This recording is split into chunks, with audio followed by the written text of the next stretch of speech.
Samahan niyo ako guys mag short ride dito sa Tagalog, Valenzuela City.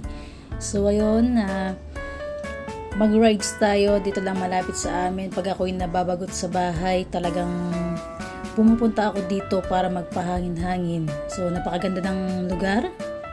Ayan. And then guys, dito ako nagre-relax sa nag-iisip-isip, ganyan. Ayun. So yun, makikita natin yung Tagalog. So nandito na tayo. Yehey. And then hahanap tayo ng mapwestuhan.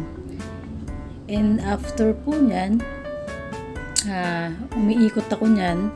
And then maganda po yung hangin dahil ito po ay malapit sa palaisdaan. So yun, marami kang makikita na iba't ibang pagkain.